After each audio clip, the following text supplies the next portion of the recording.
Assalamualaikum warahmatullahi wabarakatuh. Waalaikumsalam warahmatullahi wabarakatuh.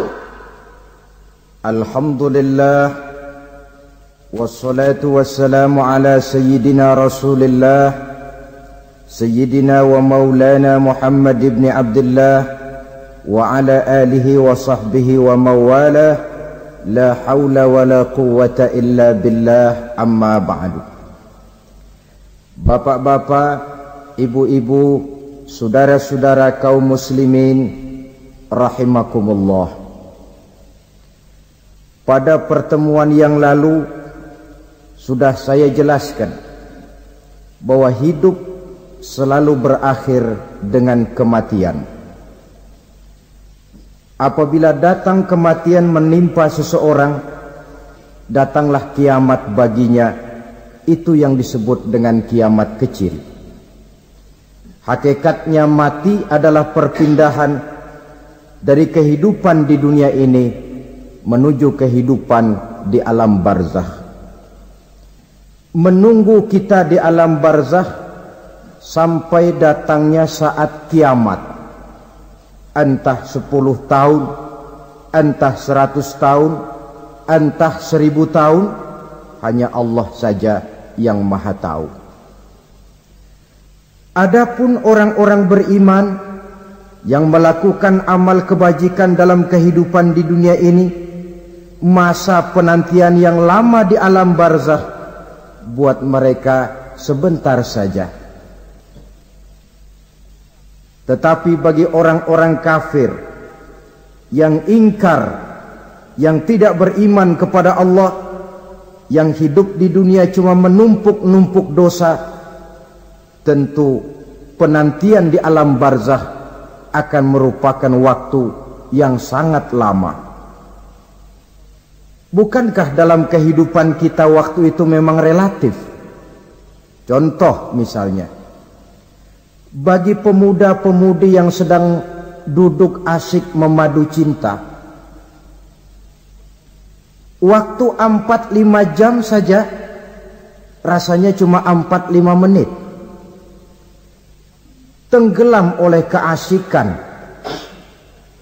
Tapi buat orang yang berbaring di rumah sakit, meratap di balik-balik apa itu tembok derita kata lagu, di balik dinding-dinding penjara, sehari bagai seminggu, seminggu rasa sebulan, sebulan boleh jadi rasa setahun. Penantian yang sangat lama. Kapan kiamat itu akan datang? Ini rahasia Allah. Jangankan kita yang orang awam, baginda Nabi sendiri tidak diberitahu oleh Allah kapan kiamat itu akan terjadi. Tetapi sungguh pun demikian, banyak hadis-hadis yang menjelaskan ciri atau tanda-tanda datangnya kiamat. Nah, kalau sudah bicara soal tanda kiamat itu ada 2. Pertama yang disebut alamatus sughra, tanda-tanda kecil. Ini waktunya masih ada tenggang. Ada yang dinamakan alamatul kubra, tanda-tanda besar. Artinya kiamat sudah diambang pintu. Apa tanda-tanda kecil dari datangnya hari kiamat itu? Misalnya kata Nabi, apabila ilmu sudah diangkat oleh Allah, artinya apabila ulama sudah banyak wafat, minat orang belajar agama berkurang, lalu kebodohan nampak merajalela di mana-mana, zina dikerjakan secara terbuka, minuman-minuman keras jadi kebanggaan, itu termasuk di antara tanda-tanda kecil terjadinya hari kiamat. Apalagi misalnya iza waladatil ammatu rabbataha, apabila budak sudah melahirkan tuan. Apa maksudnya? Ada yang mentafsirkan apabila anak sudah bisa membudaki orang tuanya. Orang tua yang melahirkan dia, yang membesarkan dia, demi setelah si anak besar jadi orang berpangkat, bertitel, berharta, berkedudukan, jadilah orang tua itu budaknya. Sehingga sering dibilang kalau orang tua kaya, anak jadi raja. Tapi kalau anak yang kaya, orang tua sering jadi budak. Apalagi munculnya fitnah yang bergelombang, timbul perang antara dua bangsa yang besar, waktu berjalan terasa sangat pendek sekali. Itu merupakan tanda di antara tanda-tanda kiamat. Termasuk di dalamnya sulit membedakan mana laki, mana perempuan. Kan kalau tanda-tanda kayak begini sekarang sudah banyak kita lihat kan. Ulama banyak wafat, penggantinya sulit. Zina dikerjakan berterang-terangan, minuman keras jadi kebanggaan. Banyak anak membudaki orang tuanya, sulit membedakan mana laki mana perempuan. Kadang-kadang dari belakang kita lihat perempuan bener, begitu kita colek nengok jenggotan.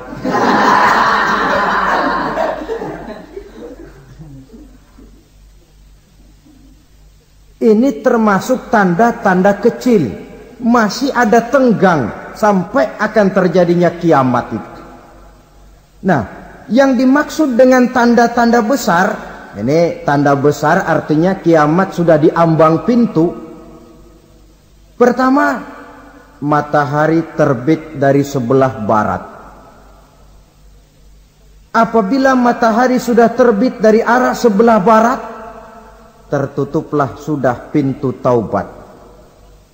Bersabda Nabi kita, la taqumus sa'atu hatta tatlu'a syamsu min maghribiha. Tidak akan datang hari kiamat sampai matahari terbit dari arah sebelah barat.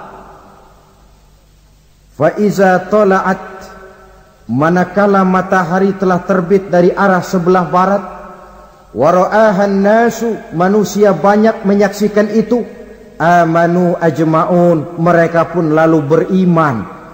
Yang tadinya kafir, yang tadinya ingkar, yang tadinya membangkang, setelah melihat matahari terbit dari sebelah barat, buru-buru beriman, berlomba-lomba mengucap dua kalimat syahadat.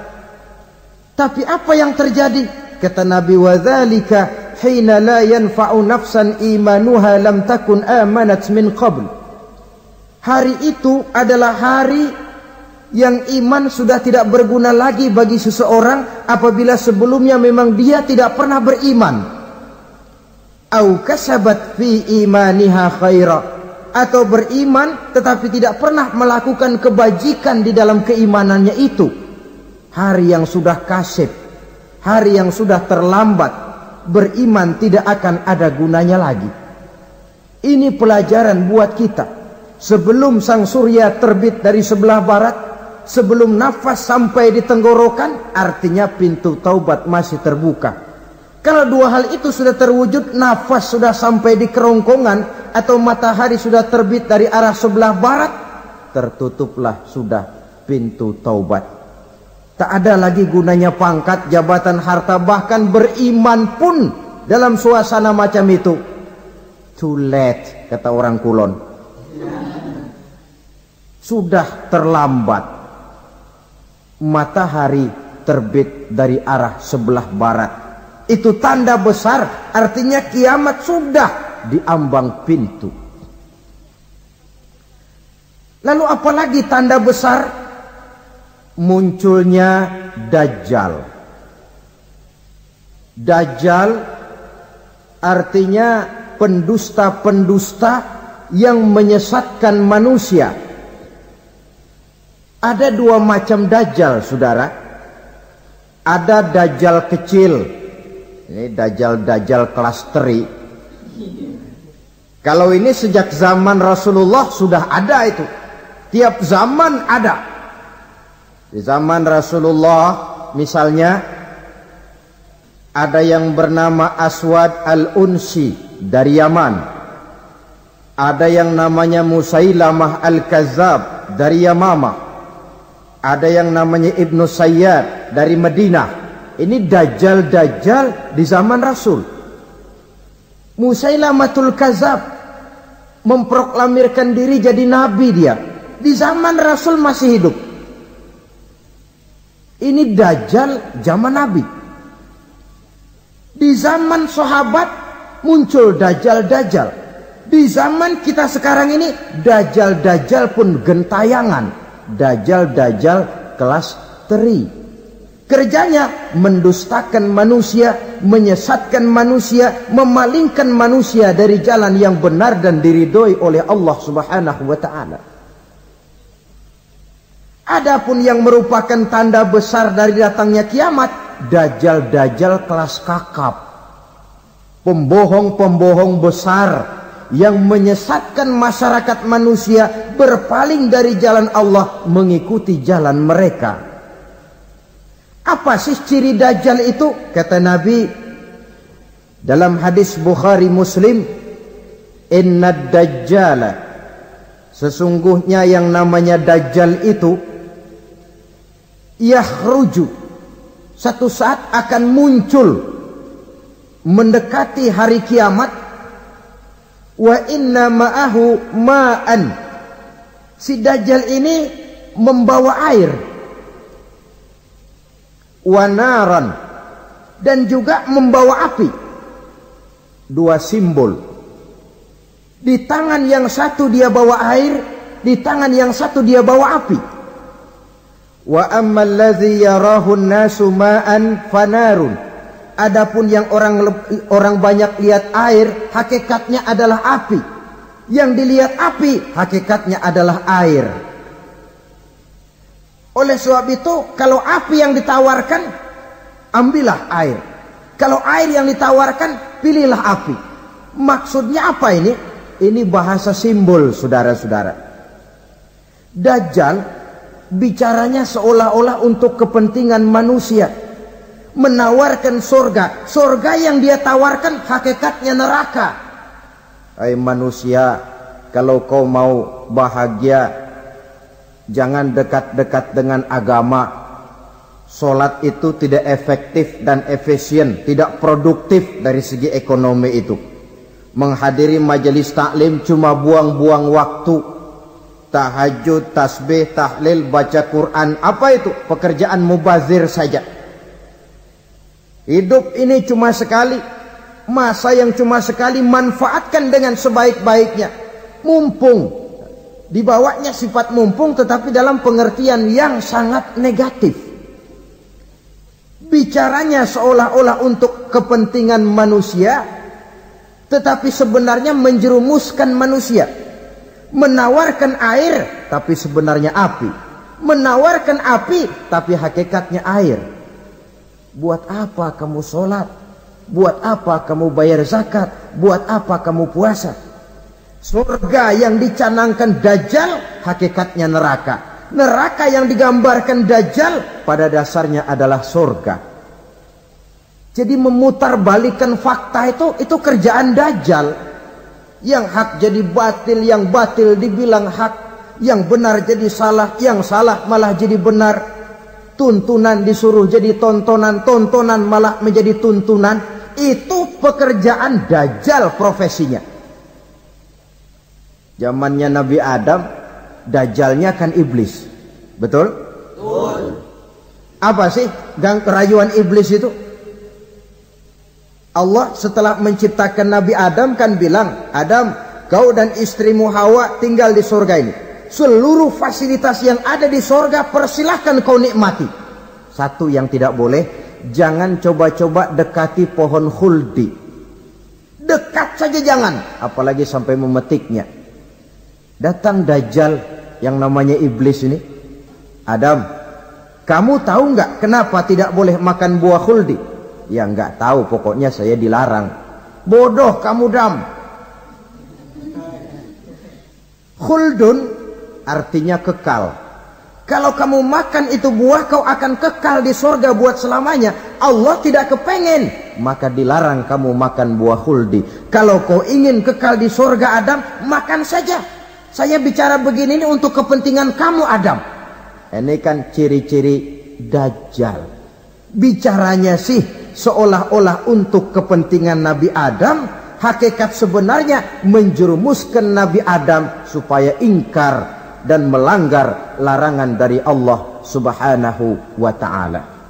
Jadi setelah muncul Dajjal, timbul kekacauan-kekacauan di masyarakat. Banyak yang terpengaruh, terpedaya dan terpesona. Termasuk mereka yang memproklamirkan diri jadi nabi. Mereka yang memproklamirkan diri jadi rasul di zaman sesudah Rasulullah wafat, itu adalah Dajjal-Dajjal. Maka saya ingatkan, kalau di zaman kita sekarang ini ada orang ngaku jadi nabi, ada orang ngaku jadi rasul, biar bahasa Arabnya kental, Quran hafal, hadis ribuan hadis hafal, biar pakai serban sampai menyengser ke tanah, bahasa Arabnya fasih, tapi dia mengaku jadi nabi, jadi rasul, kita umat Islam wajib tidak percaya. Wajib untuk tidak percaya. Itulah Dajjal-Dajjal zaman kita sekarang ini. Tidak mustahil mereka datang mempengaruhi orang-orang awam supaya berpaling dari Rasulullah, mengikuti mereka. Nah, di akhir zaman nanti, mendekati hari kiamat, Dajjal ini muncul. Dajjal kelas kakap, menyesatkan masyarakat manusia untuk berpaling dari Islam, mengikuti seruan mereka. Apalagi di antara datangnya kiamat itu, tanda yang besar itu, turunnya Nabiullah Isa Al-Masih, putra Maryam.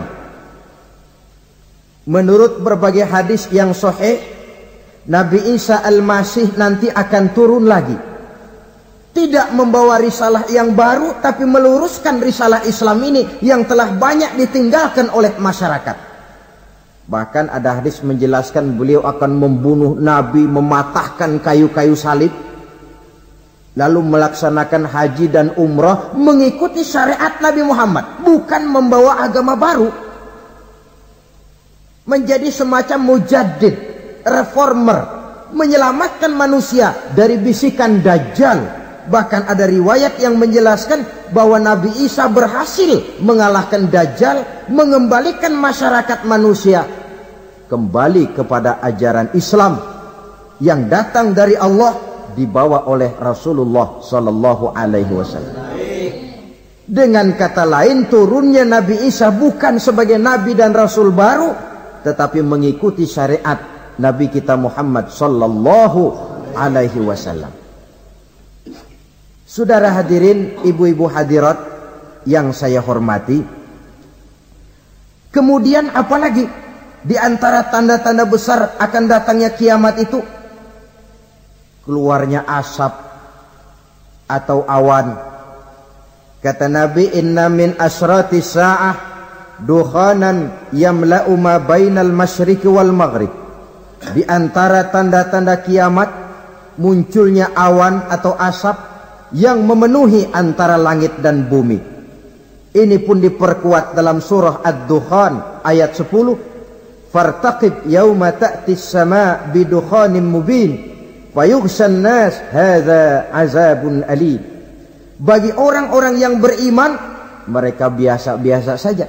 Tapi bagi orang kufur, datangnya asap dan awan ini merupakan azab yang kelewat pedih. Barangkali sedikit mendekati gambaran tentang azab yang pedih ini, saya ingatkan alam pikiran kita kepada peristiwa yang belum lama terjadi. Pernah dengar berita bocornya reaktor nuklir di Chernobyl, Uni Soviet?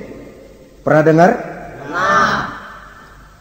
Bocornya reaktor nuklir di Chernobyl yang mengakibatkan ratusan bahkan sangat mungkin ribuan nyawa. Cuma satu reaktor. Bagaimana kalau seluruh cadangan nuklir yang dimiliki oleh para negara adik kuasa ini diledakkan? Bahkan yang konon menurut catatan, cadangan nuklir yang dimiliki bersama oleh Amerika dan Rusia sekarang ini sudah sanggup memusnahkan 6 miliar manusia. 1,5 kali lebih banyak dari jumlah manusia yang nongkrong di permukaan bumi ini. Saudara-saudara hadirin yang saya hormati, lalu saat mendekati hari kiamat, apalagi tandanya? Setelah Nabi Isa wafat, pada saat turunnya yang kedua kali, lalu Allah meniupkan angin sejuk. Semua orang-orang beriman, orang-orang baik wafat, sehingga penghuni bumi ini cuma tinggal lagi terdiri dari orang-orang kafir. Tidak ada lagi di bumi ini yang bisa mengucapkan Allah. Sehingga dalam hadis qudsi itu ada keterangan, innallaha azza wa jalla yaqulu li Israfil. Allah pernah pesan kepada malaikat Israfil. Kata Allah, Israfil, iza sami'ta qailan yaqul Allah Allah fa akhirin nafakh 40 sanatan ikraman liqailiha. Hai Israfil, apabila kau dengar di permukaan bumi masih banyak orang yang mengucapkan Allah Allah, maka tunda sangkakala kiamat itu 40 tahun. Untuk apa? Ikraman liqailiha, menghormati orang yang mengucapkan Allah Allah itu. Wah, jadi karena sekarang masih banyak yang mengucapkan Allah, besar hatilah kita, masih jauh kiamat itu. Tapi jangan lupa, kiamat pribadi, kiamat kecil itu yang gak kita sangka-sangka. Ajal datang mencabut nyawa, itu kiamat pribadi. Dan itu yang pasti kita hadapi. Dan itu yang membuat kita tidak boleh bersikap main-main di dalam kehidupan sekarang ini. Saudara hadirin yang saya hormati, tidak ada lagi orang-orang muslim. Seluruh penduduk dunia ini kafir. Lalu terciptalah struktur sosial yang berlandaskan prinsip hidup semau gue. Bakal terjadilah prinsip di mana yang kaya menyantap yang miskin, yang kuat menindas yang lemah. Hidup sudah bagaikan di rimba belantara. Berlaku hukum rimba, siapa yang kuat dia yang menang, siapa yang lemah menjadi mangsa. Timbul kekacauan, maksiat merajalela, munkarat menjadi-jadi, sehingga isi bumi ini penuh dengan segala macam perbuatan dosa. Tidak ada perlunya lagi alam diperpanjang temponya. Datang saat yang sudah dijanjikan oleh Allah Azza wa Jalla, maka terjadilah yang disebut kiamat kubra, kiamat besar, kiamat hancur-hancuran. Bagaimana kejadian ini dimulai? Dalam surah Az-Zumar ayat 68, Allah subhanahu wa ta'ala berfirman, wa nufikha fis suri fasa'iqa man fis samawati wa man fil ardi illa man sya'allahu. Maka manakala ditiuplah sangkakala, terkejutlah seluruh yang ada di langit dan seluruh yang ada di bumi. Bila saat kiamat datang, Allah perintah malaikat Israfil, Israfil, tiup sangkakalamu. Ditiuplah sangkakala oleh malaikat Israfil. Yang akibat daripada tiupan itu, seluruh yang ada di langit, seluruh yang ada di permukaan bumi terkejut. Yang ada di langit siapa? Malaikat kan. Bayangin aja kalau malaikat kaget, apalagi kita. Terkejut seluruh makhluk yang ada di bumi, yang ada di langit mendengar suara sangkakala itu. bunyinya tidak sanggup kita bayangkan dahsyatnya. Ledakan nuklir, ledakan neutron, belum apa-apa ketimbang bunyi sangkakala malaikat Israfil ini. Nah, lalu mendengar bunyi sangkakala ini, gemparlah makhluk, kacaulah alam. Bumi gempa, planet-planet bertabrakan, gunung meletus, air laut tumpah ke darat, angin topan bertiup, halilintar menyambar, lalu semua yang bernama hidup mati total. Mati bareng tanpa persiapan. La haula wala quwata illa billah. Saya kadang-kadang dalam tafakur bermohon, ya Allah, mudah-mudahan saya enggak nemuin kiamat beneran. Ngeri. Tidak bisa kita bayangkan macam apa suasana seperti itu. Allah saja banyak memberikan gambaran, misalnya Al-Qari'ah, wa mal qari'ah, wa ma adraka mal qari'ah. Kejadian yang menggemparkan. Tahukah kamu apa kejadian yang menggemparkan itu? Yauma yakunun nasu kal farasil mabsus wa takunul jibalu kal ihnil manfus. Pada saat itu manusia berterbangan bagai kupu-kupu. Gunung berterbangan seperti kapas ditiup angin. Gunung saja macam kapas, konon lagi manusia. Kematian total, mulai semut sampai gajah mati, jin mati, iblis mati, malaikat mati. Malaikat saja mati. Saudara hadirin yang saya hormati, kematian total yang tanpa persiapan. Orang bilang, Pak, kalau mati bareng begitu yang repot malaikat maut dong ya. Cabut sana, cabut sini. Itu kalau menurut logika kita, mestinya begitu menurut logika. Tapi logika juga yang bilang nggak perlu serepot itu. Sebab untuk mematikan listrik di wilayah DKI, di wilayah Jakarta, nggak perlu tiap rumah didatengin matiin ya lama. Cukup dari kantor pusatnya saja PLN tekan satu tombol, gelaplah seluruh Jakarta. Saudara hadirin yang saya hormati, kematian total. Lalu setelah kematian total, planet-planet juga mati, dalam arti tidak bergerak dan beredar.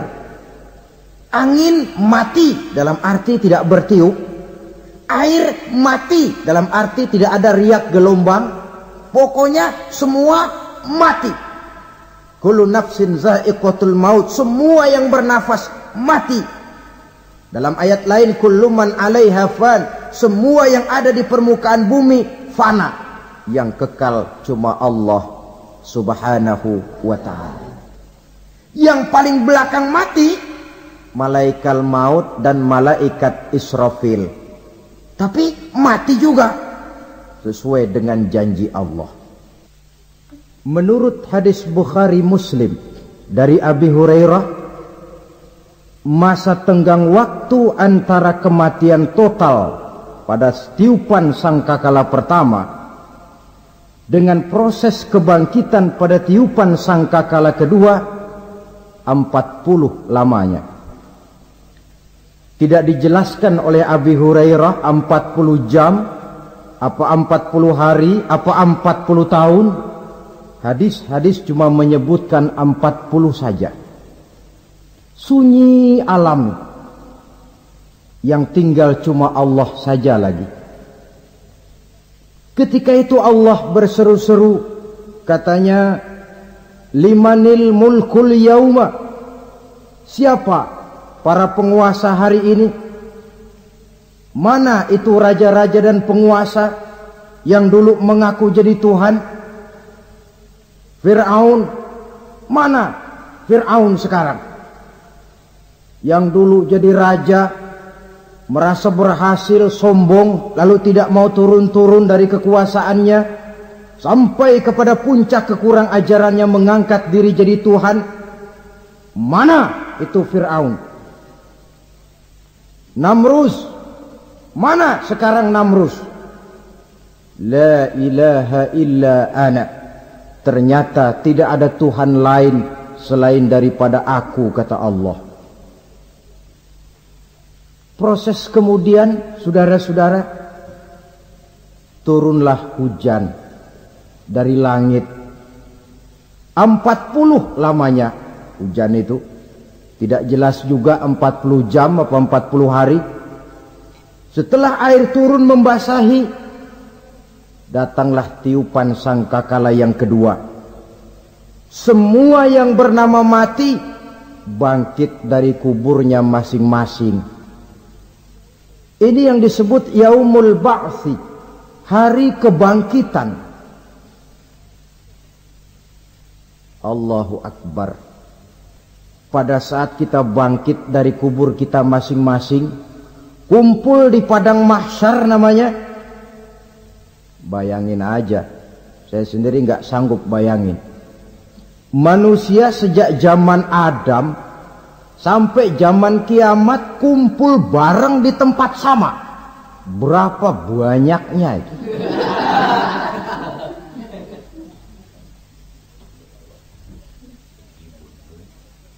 Dan yang luar biasa menurut satu riwayat, pada saat bangkit itu, Masya Allah, roman muka kita berubah,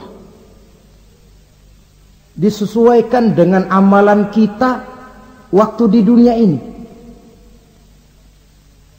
Barang siapa yang waktu di dunia amalannya itu amalan tikus, di akhirat nanti dia bangkit dari kubur, mukanya seperti muka tikus. Gagah betul badannya, tapi mukanya seperti tikus. Kenapa? Amalannya waktu di dunia seperti amalan tikus. Apa amalan tikus itu? Suka ngegeragoti barang yang sudah disimpan rapi-rapi. Orang sudah simpan uang rapi-rapi, simpan perhiasan rapi-rapi, digeragoti oleh tikus. Maling-maling, pencoleng-pencoleng, koruptor-koruptor, itu nanti di akhirat nanti kita lihat mukanya seperti muka tikus.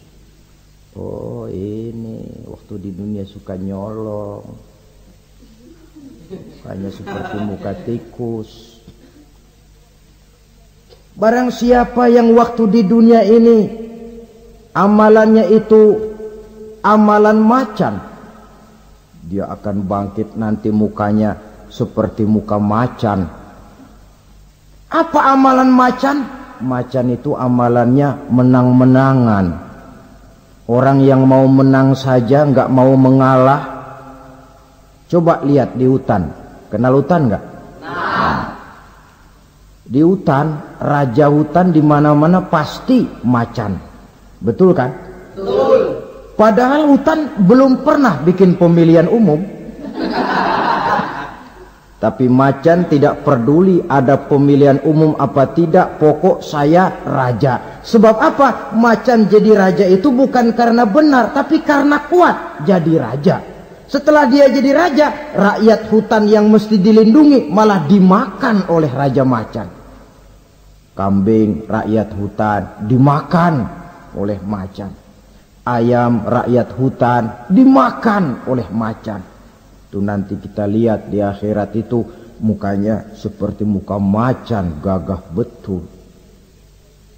Lalu barang siapa yang di dunia ini amalannya itu seperti amalan anjing, nanti dia punya muka seperti muka anjing. Apa amalan anjing?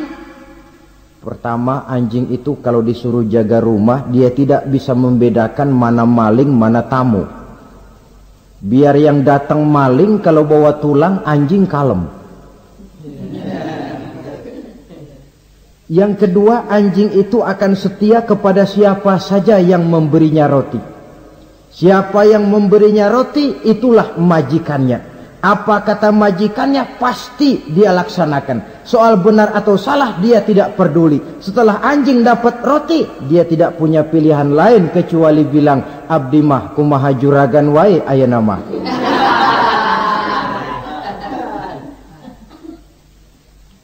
Saudara hadirin yang saya hormati, berkumpul di padang mahsyar, tiap orang sibuk dengan persoalannya masing-masing.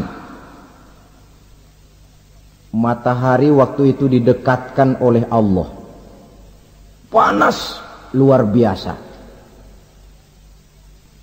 Ada yang saking panasnya itu mencucurkan peluh keringat sampai sebatas mata kakinya. Ada yang keringatnya sampai sedengkulnya, ada yang keringatnya sampai sepusatnya, ada yang keringatnya mengalir sampai sebahunya. Ada yang kelelap oleh keringatnya sendiri, sementara orang di sampingnya nggak apa-apa. Bergantung lagi amalan dia waktu di dunia ini. Saudara-saudara, sebagian orang dalam kepanikan padang mahsyar berombong-rombong datang mereka menghadap Nabi Adam. Ya Adam, anta abal bashar. Hai Adam, Tuhan adalah bapak moyang manusia. Kami sebentar lagi akan disidang, dimintakan pertanggungan jawab. Tolonglah kami, hai Adam. Kata Nabi Adam, jangankan nolongin sampean, saya sendiri tanggung jawab di hadapan Allah ketika dulu tidak boleh makan khuldi, saya serobot. Sudahlah, urus diri masing-masing saja, nafsi. Begitu kata Nabi Nuh, begitu kata Nabi Ibrahim.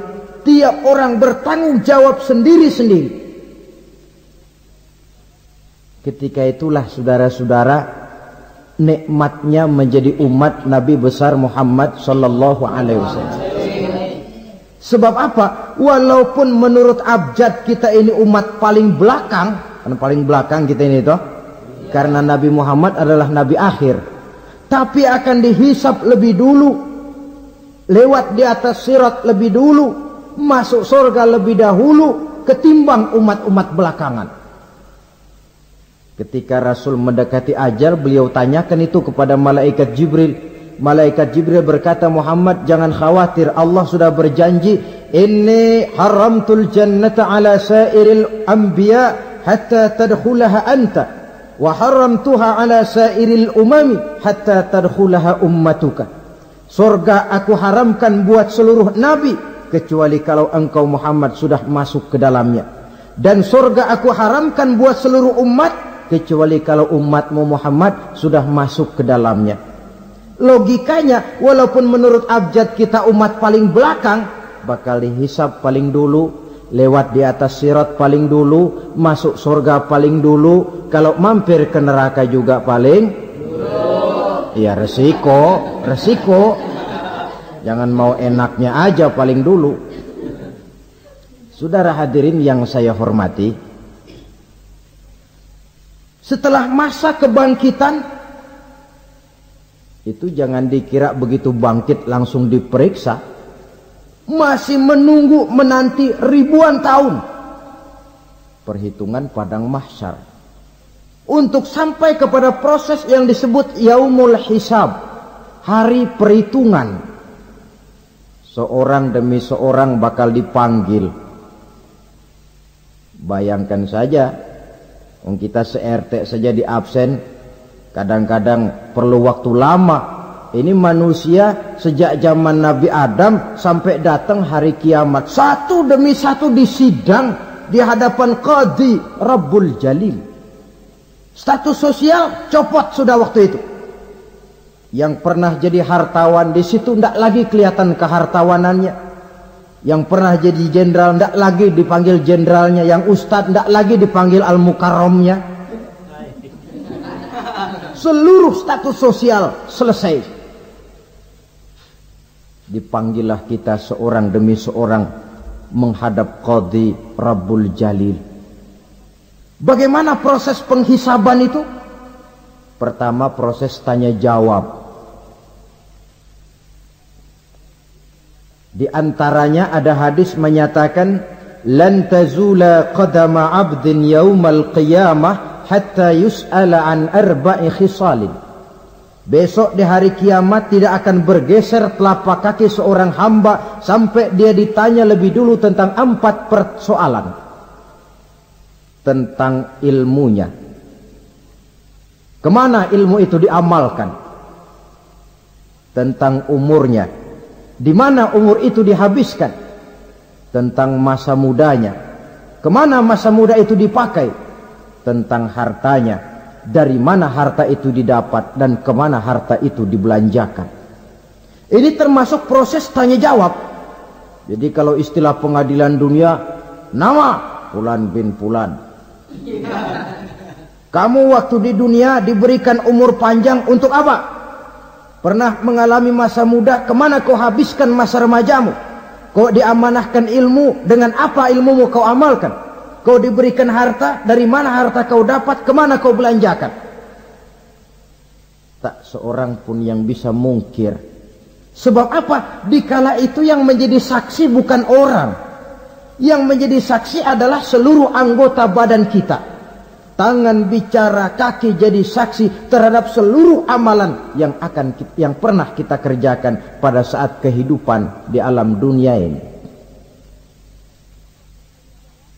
Selesai proses tanya jawab, lalu diperlihatkan buku catatan kita waktu hidup di dunia ini. Jangan lupa Allah itu menyiapkan 2 superkomputer kepada kita. Sebelah ditempelin sebelah kanan, yang sebelah tempelin di sebelah kiri. Komputer itu namanya Raqib dan Atid. 2 malaikat yang apabila baik kita lakukan, refleks saja akan menulis kebajikan kita. Jahat kita kerjakan akan tertulis. Catatan itu nanti diperlihatkan kepada kita. Waduh, alangkah malunya pada saat diperlihatkan catatan kita, buku rapot kita merah melulu. Barangkali diperiksa sambil diomelin, brengsek lo. Buku merah melulu begini, bagaimana waktu hidup di dunia? Tidak cukup diperlihatkan buku catatan kehidupan, rekaman kehidupan. Rekaman kehidupan kita secara utuh sejak terlahir sampai ajal datang merenggut nyawa. Barangkali mirip dengan video sekarang ini, di mana terekam dengan baik seluruh kegiatan kita sejak yang sekecil-kecilnya sampai kepada yang sebesar-besarnya. Untuk kemudian kita pun menerima balasan. In khairan fa khairun wa in syarran fa syarrun. Kalau baik ya baik balasannya, kalau jahat ya jahat juga balasannya. Catatan-catatan kita diberikan. Kalau banyak kebajikannya diberikan di tangan kanan dengan cara yang halus. Kalau banyak kejahatannya diberikan dari sebelah kiri atau dilempar dari belakang. Itulah sebabnya sejak di dunia ini kita sudah mohon kepada Allah. Ketika berwudu membasuh tangan kanan, apa kita bilang? Allahumma a'tini kitabi biyamini wa hasibni hisaban yasira. Ya Allah, berikan saya kitab di tangan kanan, dan kalau saya memang perlu dihisap, hisaplah saya yang seringan-ringannya. Tangan kiri berlindung kita kepada Allah. Jangan sampai diberikan kitab di tangan kiri atau dari arah sebelah belakang. Wa a'udzubika an tu'tiya kitabi bishimali aw min wara'i zuhri, dari arah sebelah belakang. Na'udzubillah min dzalik.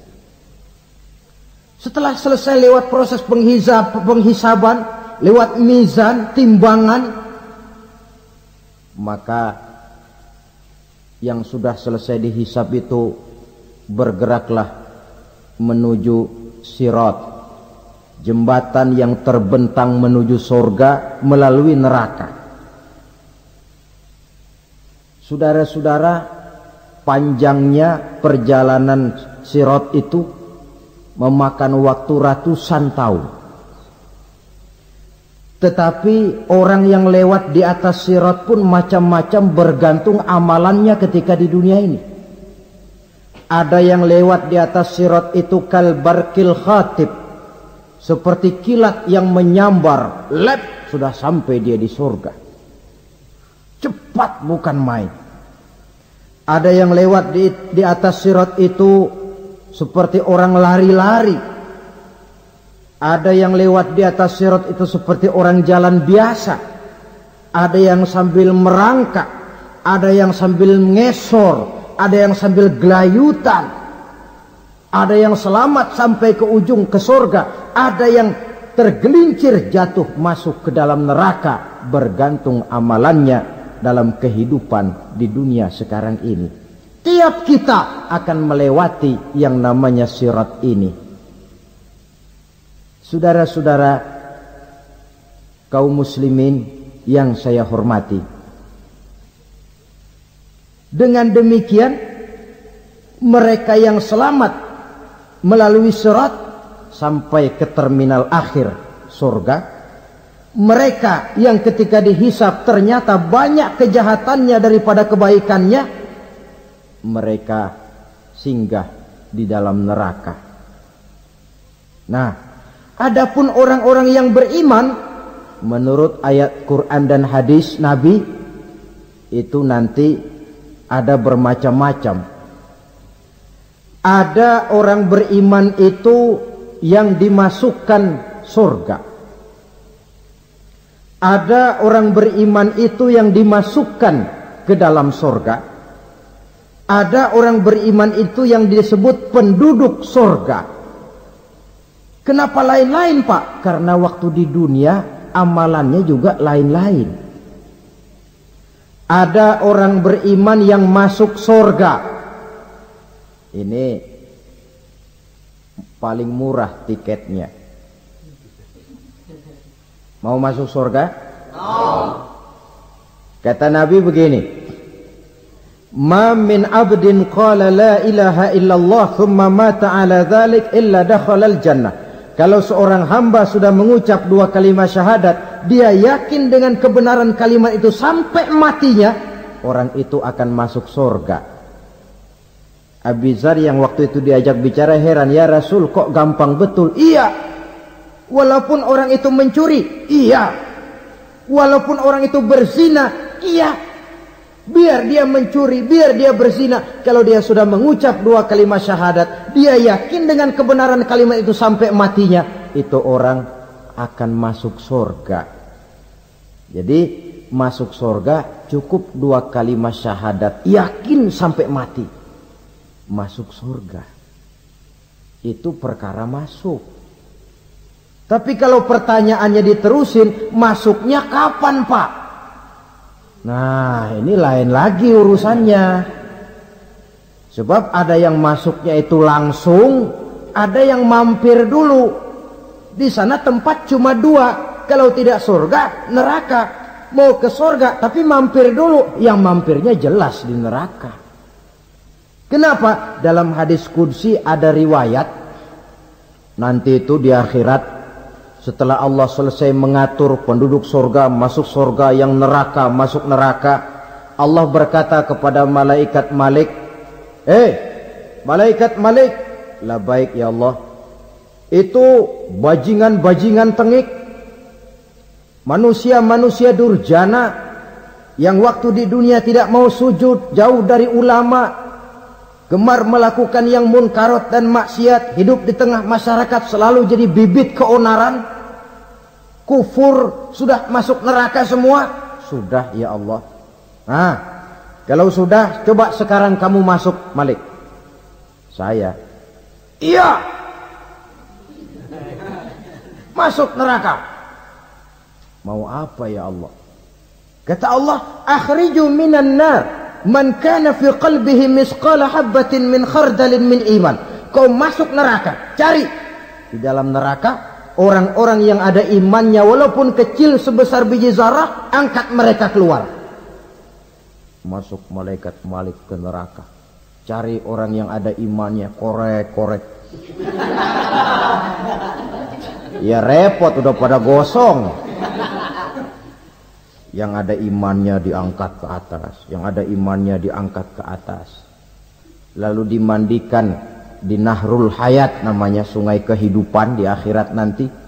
Cakep lagi rupanya, bersih lagi wajahnya, apel di hadapan Allah. Kata Allah, bagaimana mas? Kapok enggak sampean? Kapok ya Allah. Nah, kalau kapok, idhab fadkhulil jannah. Pergi, masuk surga sana. Berangkat mereka ke surga. Ketemu sama teman-temannya yang udah sampai lebih dulu. Yang enggak pakai mampir lagi. Terjadi dialog. Kata teman-temannya yang udah pada nyampe duluan, mas, iya. Emang baru sampai? Saya baru sampai. Memang mampir di mana dulu mas? Kita sudah lama sampai di surga. Saudara buka surah Al-Muddatsir ayat 34-35. Ma salakakum fis saqar? Kenapa kamu mampir di neraka Saqar? Qalu lam nakum minal musallin. Mereka menjawab, kami mampir di neraka Saqar mas, gara-gara dulunya kami waktu di dunia tidak pernah sholat. Tidak pernah sholat? Tidak pernah. Kan rumahnya dekat masjid. Cuma dekat doang mas. Sholat mah enggak saya. Enggak pernah ngasih makan fakir miskin. Tidak pernah hadir di majelis taklim. Pendeknya tidak pernah melakukan kebajikan. Maka saya pun mampir di neraka Saqar. Untung betul saya punya iman mas, sedikit. Waktu hidup di dunia dulu saya pernah mengucap 2 kalimat syahadat. Sekali-kalinya waktu mau kawin. Masya Allah. Untung saja kawin. Kalau nggak kawin, polos.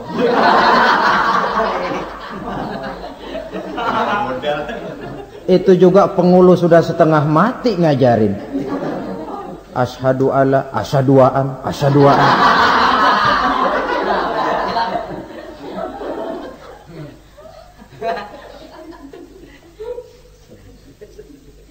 Ini namanya masuk surga. Ada mampir dulu. Ada pula orang mukmin itu yang dimasukkan surga. Namanya dimasukkan kan terima beres. Saya masuk ke rumah, jalan sendiri, cari tempat sendiri. Saya dimasukkan ke dalam rumah, terima beres. Pokok ada di dalam, itu dimasukkan namanya. Nggak pakai mampir. Tapi tentu tiketnya lebih mahal ketimbang yang pertama tadi. Apa kata Allah? Innal ladzina amanu wa 'amilus shalihat la ukaffiranna 'anhum sayyi'atihim wa la udkhilannahum jannah. Sesungguhnya orang-orang yang beriman kemudian beramal soleh, kami hapuskan segala dosa dan kesalahannya, kami masukkan mereka ke dalam surga. Lihat ayatnya. Allah yang memasukkan, kita yang dimasukkan. Tidak pakai transit, tidak usah mampir. Cuma tidak cukup syahadat, tidak cukup amanu, tapi diiringi dengan wa'amilus salih. Iman, amal. Tidak cukup syahadat, lalu dibuktikan dia sholat, dia zakat, puasa, lalu dia melakukan berbagai macam kebajikan. Ini yang menyebabkan dia tidak pakai mampir di tempat yang bernama Saqar. Lalu ada pula orang mukmin itu yang disebut penduduk surga. Wah, ini sudah VIP ini. Ashabul jannah, penduduk surga. Siapa mereka? Kata Allah, innal ladzina amanu summa istaqamu fala khaufun 'alaihim wala hum yahzanun ulaika ashabul jannah hum fiha khalidun. Sesungguhnya orang-orang yang beriman lalu istiqamah, tetap dalam melaksanakan perintah Allah, tidak goyah, tidak labil tapi stabil, istiqamah, mereka tidak takut dan tidak bersedih hati. Merekalah penduduk surga. Iman, istiqamah. Tidak punya duit, sembahyang. Banyak duit, sembahyang. Miskin, sembahyang. Kaya, tetap sembahyang. Istiqomah. Kadang orang kalau susah rajin ke masjid, banyak duitnya ngelihat masjid melengos. Itu yang dibilang waktu miskin hamba Allah, setelah kaya jadi hamba harta. Bergeser, tidak ada nilai istiqomahnya. Saudara-saudara, dengan begitu penduduk neraka itu dua. Ada penduduk permanen, ada penduduk yang semi permanen. Yang semi permanen orang-orang beriman yang mempunyai dosa besar. Mereka masuk ke neraka untuk menerima azab sesuai dengan dosanya. Bila selesai masa azab itu, mereka akan diangkat untuk ditempatkan kembali ke dalam surganya Allah Subhanahu wa ta'ala. Nah, dikala itulah saudara-saudara, ada yang disebut syafaat dari Rasulullah sallallahu alaihi wasallam.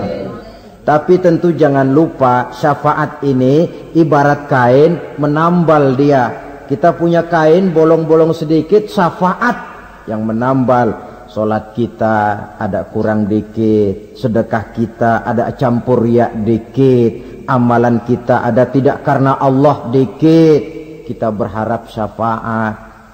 Jadi biarlah kain masih bolong-bolong, yang penting punya kain. Tapi kalau kainnya tidak ada, yang ditambal apanya? Sholat tidak, puasa tidak, zakat tidak, berharap syafaat saja.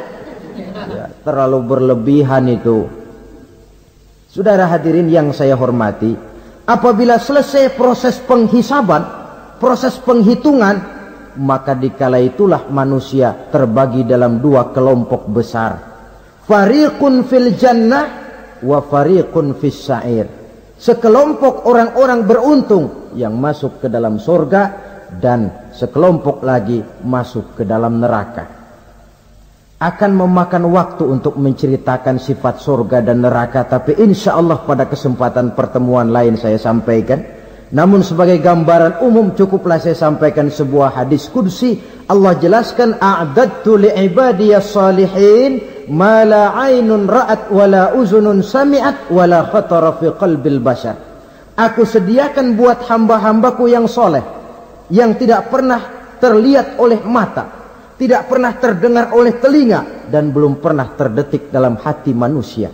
Jadi kenikmatan surga belum pernah dilihat mata, belum pernah didengar telinga, belum pernah terdetik dalam hati. Pedihnya azab neraka belum pernah terlihat mata, belum pernah terdengar telinga, belum pernah terdetik dalam hati.